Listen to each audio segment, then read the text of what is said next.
Deus sempre está conosco. Isso nos motiva sempre a estarmos, mesmo quando as dificuldades nos advêm, continuar trabalhando. Né, Marruth? Isso, né? Às vezes as dificuldades, e fazem parte da nossa vida, batem a nossa porta e dizem, vim para ficar. Né? Mas elas vão embora, porque Cristo está conosco. Nós não estamos só. Né? Muito obrigado, irmão Zago. Hoje é o dia do diácono, né? Como o Mondato falou. E eu gostaria de pensar com os irmãos em cima de um grupo de pessoas que trabalhavam muito no Velho Testamento, mas que parece que perdemos de vista aquilo que eles faziam e deixamos de fazê-lo hoje. Os levitas. Hoje existe uma ideia de que levitas são os músicos, né? Não dá. Os levitas, só isso, os músicos. Né? E tem muito músico que fala isso. Eu sou levita. Coitado, a tribo de Levi, será? É judeu? Né? Se você olhar no Novo Testamento, você não encontra nenhum versículo que nos dê base para dizer que existem os levitas, como levitas do Velho Testamento. Não existe isso. Mas vamos pensar um pouquinho com calma, algumas coisas sobre isso.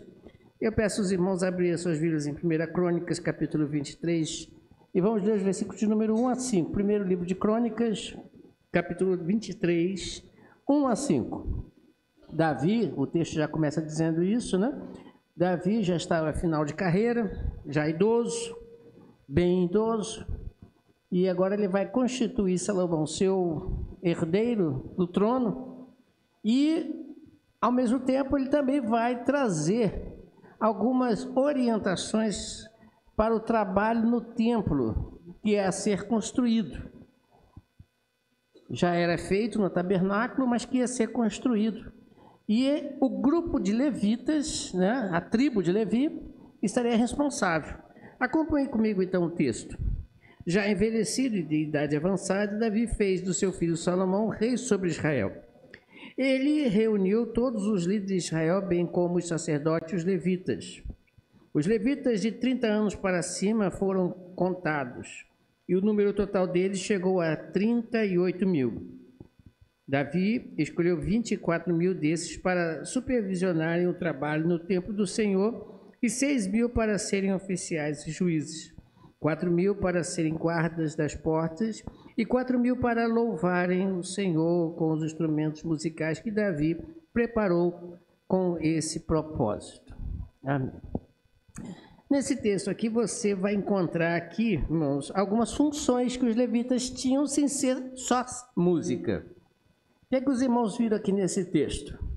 Qual é a função que os levitas também tinham, além de tocar e cantar? Os irmãos viram aí comigo no texto. Eles também tinham que fazer o quê? Porteiros, trabalhavam na obra. Eles também faziam, no bom português de hoje, eram os introdutores, vigiavam as portas. Né? No bom português de hoje, é aqueles que faziam a faxina da igreja, limpavam os utensílios, preparavam as coisas. No bom português de hoje, eram aqueles que via onde tinha alguma coisa que precisava ser feita e faziam. Era a função deles. Era o trabalho que eles tinham que fazer. Esses levitas, descendentes de Arão, né, esses homens, mais especificamente do filho de Arão, Eleazar, Deus disse, vocês têm um trabalho especial, muito importante, a ser realizado no templo. Independente de querer ou não querer, eles tinham que fazer. Era parte da tribo.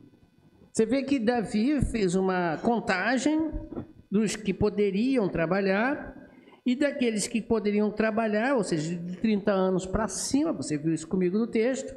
Ele então, Davi saiu dividindo. Bom, vocês vão fazer isso, vocês vão fazer aquilo, vocês já vão fazer aquilo outro. E dividia-se por turnos, né? eles trabalhavam por turnos. Eles trabalhavam dentro do templo para isso. Muito bem. Então, além de cantar, eles preparavam todo o local para o culto, para a adoração a Deus. Então, se eu fosse pensar hoje, por exemplo, o nosso irmão Glaucio e a Alessandra que estão na portaria são os levitas. E no outro dia, quando o outro por turno, são levitas.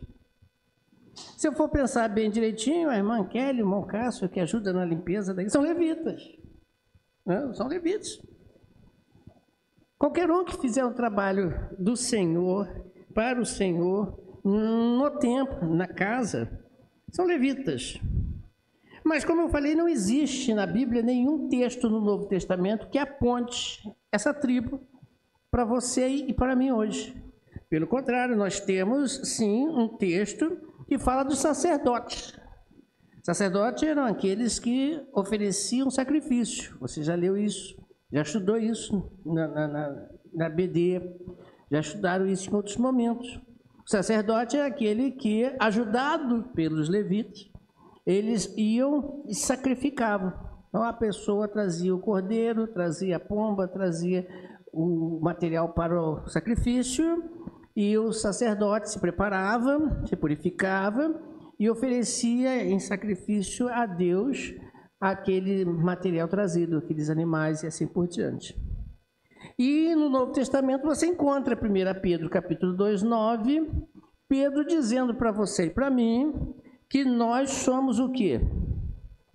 A geração que eleita, né? Nós somos a geração eleita, escolhidos por Deus.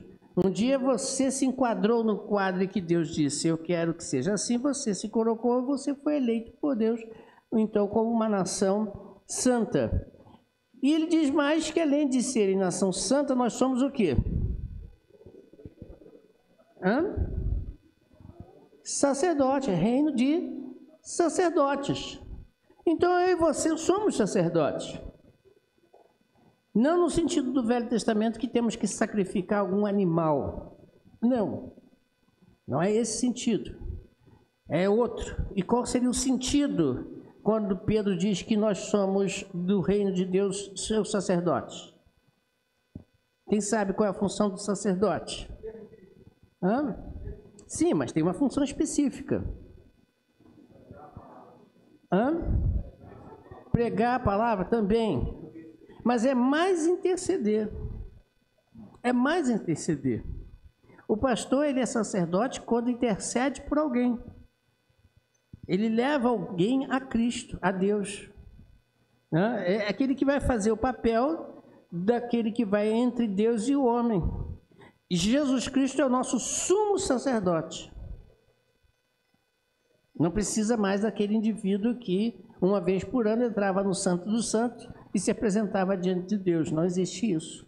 Mas eu e você temos essa função de levar as pessoas, conhecer a Cristo, interceder, pregar e orar por essas pessoas e apresentar essas pessoas a Deus. Esse é o papel do sacerdote. Mas levita você não encontra. Você não encontra nenhum texto.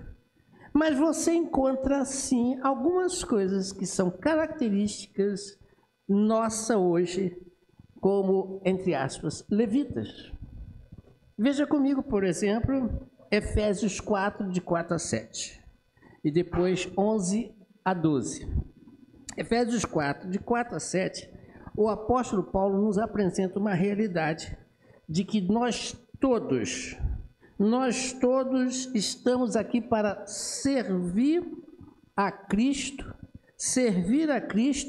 em sua igreja. Ele disse que edificaria a sua igreja. Nós todos fazemos parte da igreja. E como parte da igreja, nós temos um serviço semelhante ao dos levitas, lá no passado. Não é somente cantar, estar na porta. Não.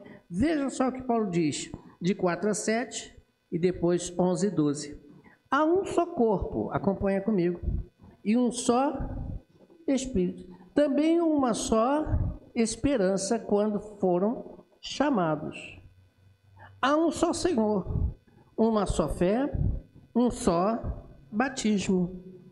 Um só Deus e Pai de todos, que é sobre todos, por meio de todos e em todos. Agora preste atenção. A cada um de nós foi dada a graça conforme a medida de Cristo, distribuiu o quê? Os dons. Antes de seguir, a cada um de nós foi dada a graça.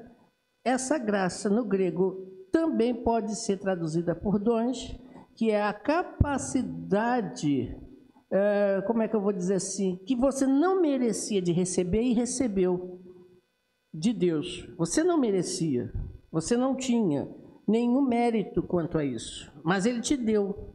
Graça é isso, é um favor imerecido. Você recebeu algo que Deus deu a cada um, você percebeu isso aqui, que é um só corpo, e nós fazemos parte desse um só corpo, nós fazemos parte desse Deus maravilhoso, e a cada um de nós, Deus nos deu a graça medida com Cristo, distribuiu os dons, que também pode ser traduzida como favor imerecido. Você tem uma capacidade de fazer. Agora sim, continuando, no versículo 11.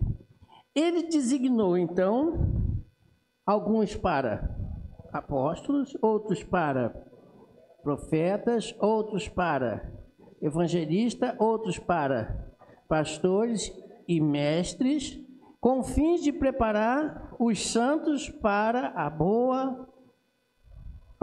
a obra do ministério, para que o corpo de Cristo seja edificado. Veja uma coisa interessante, nesses dois versículos que nós lemos, a cada um Ele deu, Ele que deu, Ele olhou para você, né? Vamos fazer assim uma simulação, né, mental. Ele olhou para você, bom, você vai ser pastor, e deu para ti. Você vai ser mestre, e deu para ti. Você vai ser... E começou a distribuir. Porque Ele sabe a nossa capacidade, Ele sabe qual é a sua capacidade, sabe qual é a minha capacidade. Em outro texto, Paulo fala também dos diáconos, né? Uns para pastores, outros para diáconos. Nós temos a capacidade dada por Deus para exercer um ministério, uma tarefa. Semelhante Davi separou dos judeus os levitas e disse, você, que não foi Davi, né? Foi Deus que separou, mas Davi organizou o negócio. Ele pegou, vocês vão fazer isso. Você sabe cantar, vai cantar. Você sabe tocar, você vai tocar. Você sabe ser um bom introdutor, então você vai ser um bom introdutor. Você sabe limpar, você vai limpar. Deu essa mesma casa, coisas, né, atividades, para que dentro da igreja, para que dentro do culto, a coisa funcionasse. Pergunto eu, Ele te deu, o que faz você agora com isso? Isso aí, exerce. Porque se você não exercer, o que acontece? Você enterra o talento. E na Bíblia, aquele que enterra o talento, Deus fala o que para ele? Percebeu? Não sou eu, é Deus. Brigue com ele se ele está dizendo para você isso. Então, veja bem. Veja comigo. Você recebeu o talento. Você recebeu o dom. Você recebeu a capacidade de fazer. Deus te chamou, Deus te capacitou e Deus disse, faça. Pergunto outra coisa importante. Quando isso acaba? Quando a gente morre. Aqui tem algum morto? Por favor, me diga. Acho que não, né? Então, meu irmão, mesmo que você tenha suas dificuldades de saúde, dificuldades de trabalho, dificuldades de tempo, mesmo que você tenha, Deus sabe as suas necessidades e suas dificuldades. Ele ainda não te enterrou aqui na terra. Então, você está apto ainda a exercer, dentro da sua realidade, aquilo que Ele quer que você exerça. Ah, mas eu não... Sabe sim, senão Ele não dava. Ou Deus errou. Seguindo, 1 Coríntios... Acompanhe comigo, 1 Coríntios. Vamos lá, no capítulo 12, versículos 5 a 31. Paulo ainda falando sobre esse tema, ele diz assim, há diferentes tipos de serviços. Há diferentes tipos de serviços. Mas o Senhor é o mesmo. Vou dizer uma coisa interessante para vocês. Até na música tem diferentes serviços. Sabia dessa? Até na música. Uns são regentes, outros são pianistas, outros tecladistas também, outros são compositores, outros tocam violão, guitarra, até tradutores. Pega uma peça estrangeira e traduz para o português. Até na música, não é só música, não. Até na música tem serviços diferentes. Então, veja, há diferentes tipos de serviço. A palavra também pode ser traduzida como ministérios. Também pode ser traduzida, porque essa é a palavra. Mas, diz o texto, o Senhor é o mesmo. Continuando, então, há tipos diferentes de atuação, mas o mesmo Deus é quem efetua em alguns. É assim? Em todos. A cada um, porém, é dada a manifestação do Espírito, visando o bem comum. Não é para você, não. É para o bem comum. A um, pelo Espírito, é dada a palavra de sabedoria. A outro, pelo mesmo Espírito, a palavra de conhecimento. A outro, fé. Pelo mesmo Espírito, a outro, dons. Essa palavra também é graça. Essa palavra também é a mesma, só que traduzida como dons, né? Que é o privilégio de fazer sem... você não merecia, mas você faz, porque Deus deu esse privilégio para você de curar pelo mesmo Espírito. Há outros poderes para realizar milagres, há outros profecias, há outros discernimentos de espíritos, há outras variedades de línguas, há outros ainda interpretação de línguas. Todas essas coisas, porém, são realizadas pelo mesmo único Espírito. Continua, e ele as distribui a cada um como... Falei isso. Ele olhou para você, gostou da tua cara e ainda te deu esse... Falando brincando assim, mas é sério. Ele olhou para você, viu a sua capacidade e te deu. Faça. Continua. Ora, como o corpo é somente um, mas tem muitos membros, todos os membros do corpo, embora sejam muitos, são um só corpo. Traduzindo em miúdos, você é você, mas você tem N coisas em você. E todos eles é você. Até aquilo que você acha que não tem, mas que está lá. Eu não sei de todo de anatomia fisiológica do ser humano, que esse negócio é para médico, né? Esse negócio é para quem estuda, né? Esse negócio, mas tem coisa no corpo que se você não sabe que tem, está lá. E ele é você.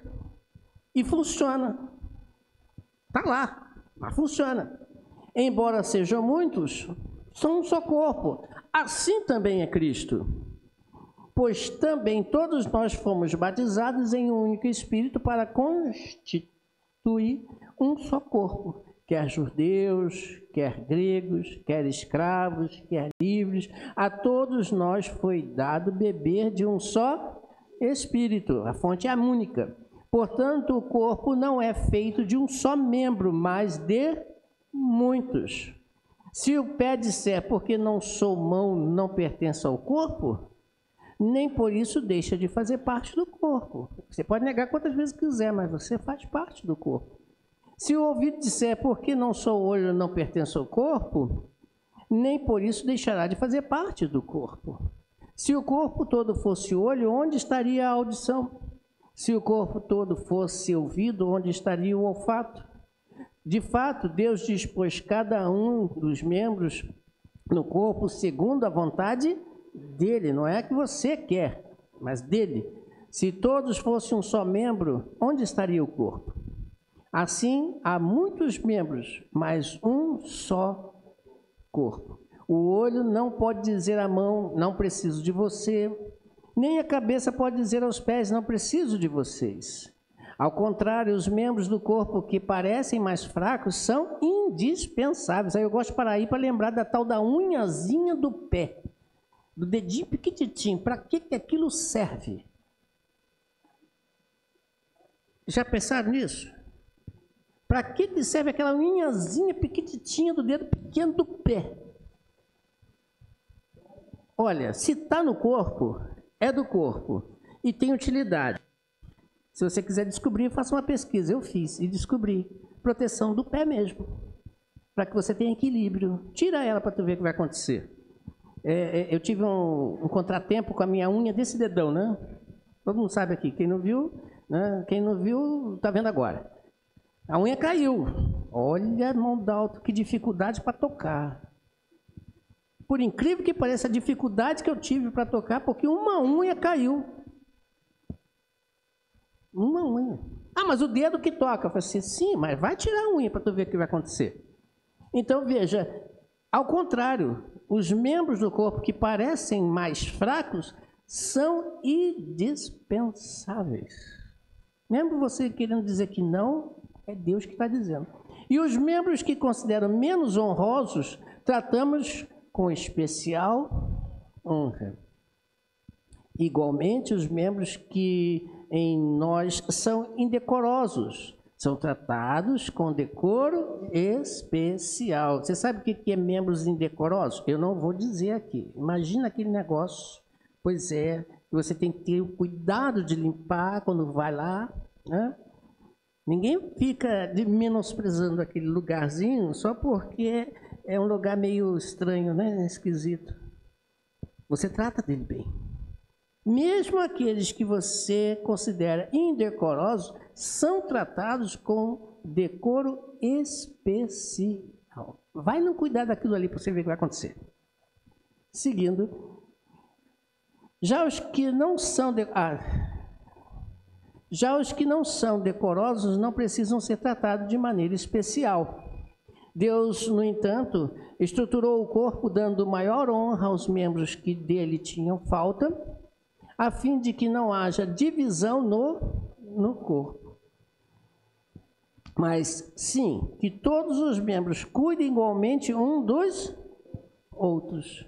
Se um membro sofre, todos os outros sofrem com ele. Se um membro é honrado, todos os outros se alegram com ele. Ontem nós tivemos o casamento aqui do Lucas e da Bianca, né? O pastor Isaías falou assim, que culto maravilhoso ontem, né? Todo mundo alegre. Hã? Um ensaio também, um ensaio de manhã, tivemos um ensaio maravilhoso, que coisa linda. Ah, sim. Foi do ensaio, então. Tivemos um ensaio de manhã, né? O Dalto, um grupo de pessoas aqui. E ontem também tivemos um culto maravilhoso à noite, né? Que algumas pessoas também falaram que foi maravilhoso o culto. Quem estava casando era o Lucas e Bianca. Quem está mais alegre, com certeza, eram eles. Mas toda a igreja que participou se alegrou junto com. É o que Jesus Cristo está falando. É o que Paulo escreve. Ora, vocês são o corpo, diz, de Cristo, e cada um de vocês é membro desse corpo.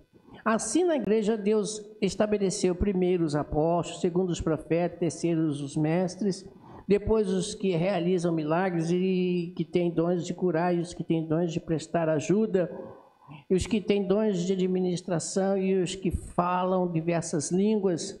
São todos apóstolos, são todos profetas, são todos mestres, têm todos dons a realizar de milagres, têm todos dons de curar, falam todos em línguas, todos interpretam. Entretanto, busque com dedicação os melhores dons. Passo agora a mostrar a vocês um caminho ainda mais excelente. O que ele está dizendo aqui para a gente?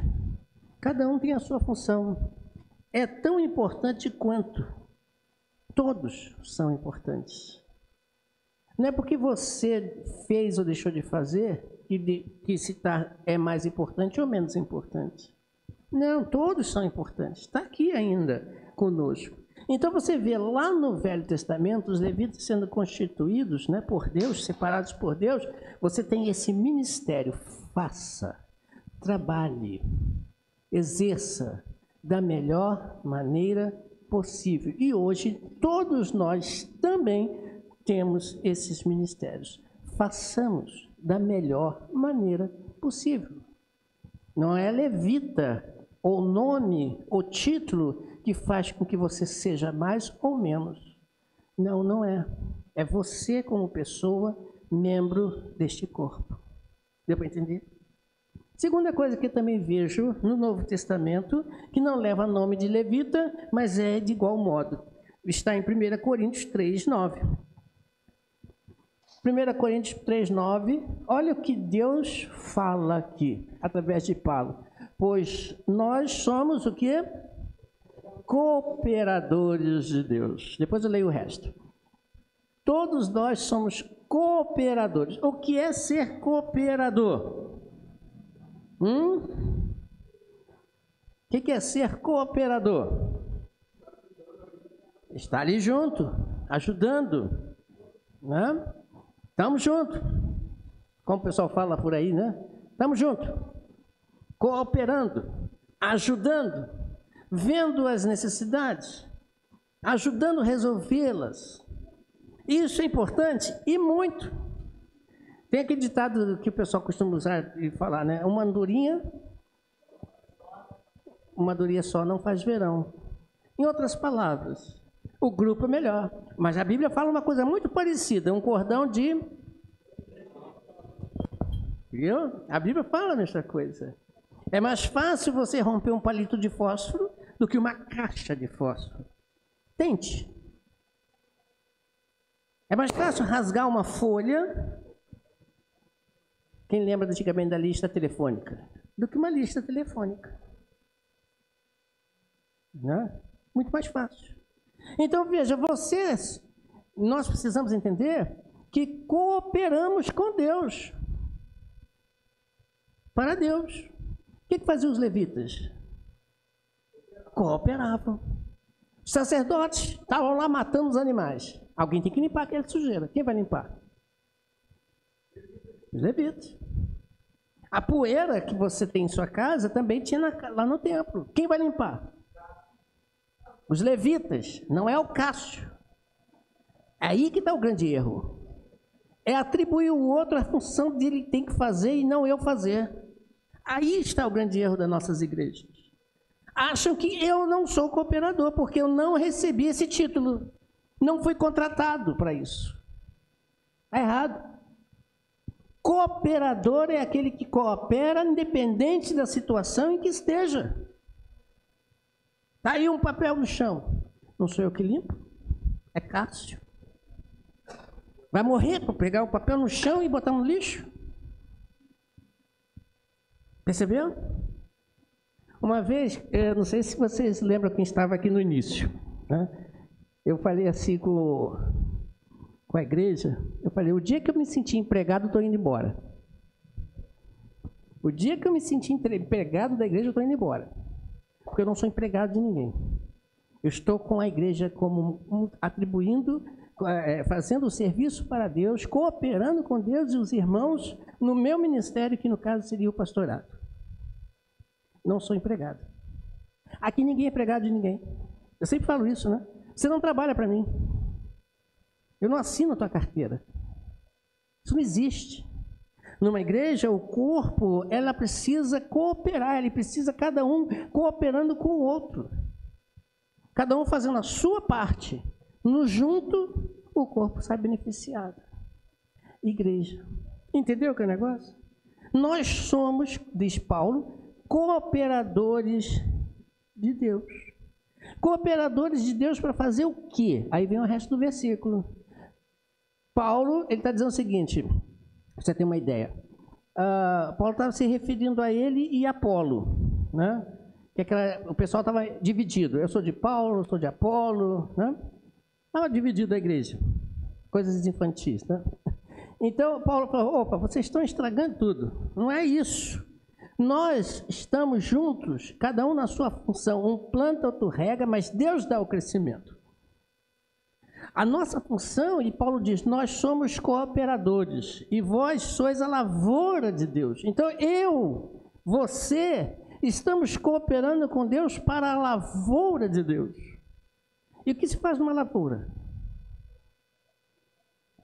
Planta-se para dar fruto, para colher fruto. O mundo é o campo. Imagine se eu deixar de fazer a minha parte porque eu não fui eleito, eu não sou contratado, não tenho mais. Imagina, como é que funciona isso? Não funciona. Quem sai prejudicado? A igreja, o reino. Porque a lavoura deixa de ser plantada. Deixa de ser produtiva. E ainda mais, cooperadores na edificação da casa de Deus. Edifício. Edifício. Se vê de longe? Isso aí. Se vê de longe, olha que bacana. Se vê de longe, o edifício se vê de longe. Nós precisamos entender isso. E caminhando para o final, irmãos, outra coisa interessante. Nós não encontramos a palavra levita, já falei isso, né? Mas veja bem, em 1 Pedro, capítulo 4, 10 e 11, olha a outra coisa que acontece aí. Pedro dizendo, cada um exerça o dom, a graça, o privilégio que Deus lhe deu de trabalhar, né, para servir aos outros. Não era para ser servido, não. É para servir aos outros, administrando fielmente a graça de Deus nas suas múltiplas formas. Se alguém fala, faça-o com quem transmite a palavra de Deus. Se alguém serve, faça-o com a força que Deus provê. De forma que em todas as coisas Deus seja glorificado por meio de Cristo Jesus, a quem seja a glória e o poder pelos séculos dos séculos. Amém. Você reparou no versículo 10 a palavra administradores? Você reparou no versículo 10, perdão? Cada um exerça, né? Lá, a palavra. Cada um exerça o dom que recebeu. Né, para administrando fielmente. Administrando a palavra. Essa palavra administrando, em algumas versões, não sei se o irmão tem uma versão assim, está escrito cooperadores. Né? Aliás, perdão, dispenseiros. Não sei se na versão do irmão está escrito dispenseiros. O que é um dispenseiro? Despenseiro, melhor. Dispenseiro é outra coisa. Despenseiros. O que é um despenseiro? Que cuida da despensa. Ou seja, está faltando comida. Eu vou lá na despensa e pego a comida e coloco lá. Não é dispensa de serviço não, tá, irmãos? É com ir, dispensa. Foi dispensado do serviço, né? É despensa, é de dispensa, armário, de comida. Né? Essa é a ideia. Então, veja, com letra E. Então, cada um de nós exerça o privilégio como bons administradores, despenseiros, em que vamos suprir as necessidades do outro. Cada um trabalhe fielmente, exercendo aquela graça, esse privilégio que Deus nos deu, para que possamos transmitir a palavra de Deus fielmente, com alegria. Veja como os levitas lá no passado faziam. Eles trabalhavam na despensa também. Atribuíram a eles o cargo de cuidar das ofertas e receber as ofertas que eram trazidas e também dar destino àquilo. Olha que coisa linda. Os levitas faziam isso no Velho Testamento. Então nós também devemos fazer isso. Deus nos deu, Deus nos capacitou, Deus nos deu algo que nós não merecíamos. Agora o que eu faço com isso? Eu vou suprir, através da minha vida, das minhas ações, o que o outro está precisando.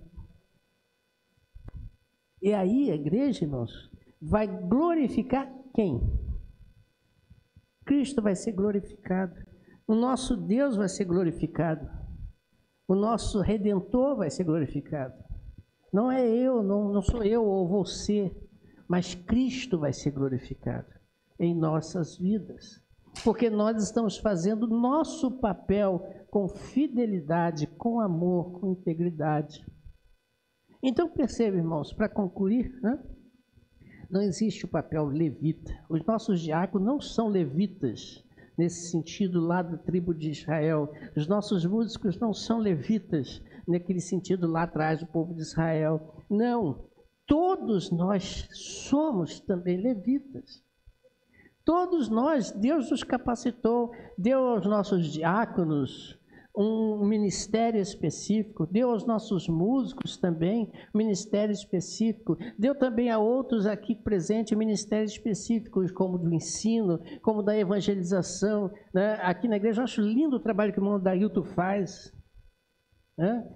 Ele é o devorador de folhetos, né, irmão Dailton? Ele pega os folhetos e vai distribuir lá fora, né? Evangelismo, pregar, anunciar. Cada um fazendo aquilo que Deus capacitou para fazer. Não sinta inveja do outro. Trabalhe aquilo que Deus lhe deu. Ah, mas Deus não me deu nada. Fala assim, deu sim, senão ele é mentiroso. Porque ele disse que deu a cada um, a todos nós. Então Deus te deu. Agora, o que você tem feito com ele, como foi dito, enterrando ou usando? Agindo ou não? Porque se você está enterrando, Deus vai te chamar de servo mau. Veja? Servo mau e negligente. Terrível isso. Deus te confiou um talento. Deus te confiou um ministério. Faça-o da melhor maneira possível. E assim Cristo vai ser glorificado nas nossas vidas. Não na minha vida somente egoísta, eu, né? Como se fosse egoísta. Nas nossas vidas. E a Igreja de Cristo vai crescer cada vez mais, porque o campo precisa ser plantado, né? E precisa ser visto. Como o irmão falou, eu gostei da palavra, né? Comprei para mim, tá? Visto de longe. Visto de longe.